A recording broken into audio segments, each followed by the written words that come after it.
Hey Gabe, what was the worst fall you've ever experienced on Freeskates? Well, let me take you back to 2020 when I was using my Freeskates for my daily work commute. In this case, it was the end of the day and I was just heading home from work. The trip was 1.5 miles one way and typically took me 8 to 12 minutes, just depending on how fast I was going. Now, on the way home, it was a slight uphill for about 2/3 of the route, and then it transitioned to downhill for the final third, which will be important to remember for later. Also, since my town was shaped like a huge grid, the route I actually took changed a lot depending on how I was feeling. So after a while of taking this commute, I got pretty used to coming across unexpected cracks, changes in terrain, stuff like that. And honestly, as long as I took the road and not the sidewalk, it was pretty easy to avoid falling, which is foreshadowing for later. But anyway, the more I took this commute to work, the more predictable these obstacles got, and I pretty quickly became super comfortable with this route and didn't experience many falls in my day-to-day. That is, unless it gets dark.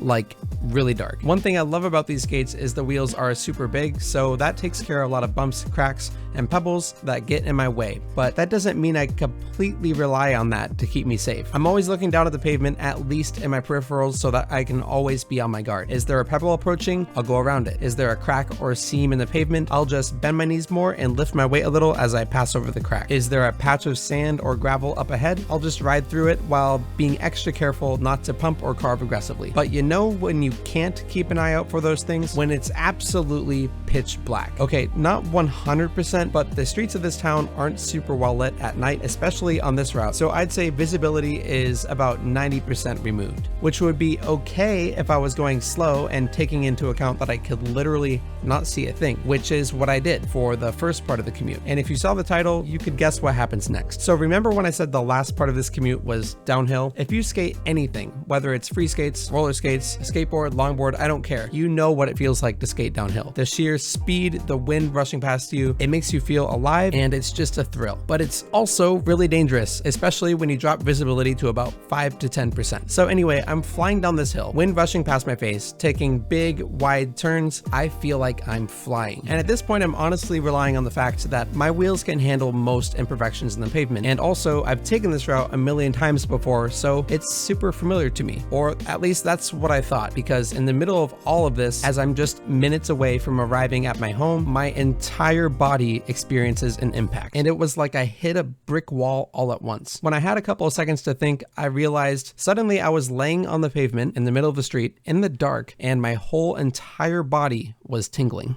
In that moment, I thought, well, this is new. I've never felt this before. Am I bleeding? Am I badly hurt? What's going on? Eventually I stood up after what felt like 2 minutes, and with all that adrenaline in my system, all I wanted to know was, what the heck happened here? Well, you see this road I'm skating on? This is the hill I'm talking about. On camera, it doesn't look all that steep, but trust me, if you hit this with any amount of speed, that speed is just gonna keep building. So in between these yellow road lines, for no apparent reason, there were sections of the road that were just gone, completely missing. I don't know what would cause this to happen, probably weather or something, but this left holes in the road that were conveniently just the right size for a free skate to fall into. Well, you might be like, Gabe, I don't see the holes you're talking about. Well, this is 4 years later, and apparently the road has since been paved. But anyway, I was sweeping back and forth down this road using both lanes, so I was crossing over this section over and over again. So eventually, in complete darkness, my front skate fell into this gap. And the moment that happened, my whole body kept going with all that speed, sending my body straight into the pavement.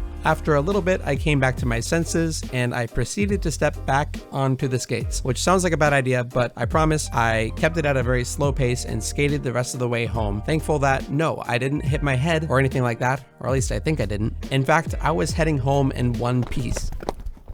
Remember when I said I avoid sidewalks? Well, this is exactly why. And honestly, if you take anything away from this video, number 1, always pay attention to your terrain. Number 2, don't skate fast in the dark without protective gear. And number 3, avoid unfamiliar sidewalks. If you have any other questions about my free skating experiences, please drop it in a comment. Hope you enjoyed today's story and have a great day.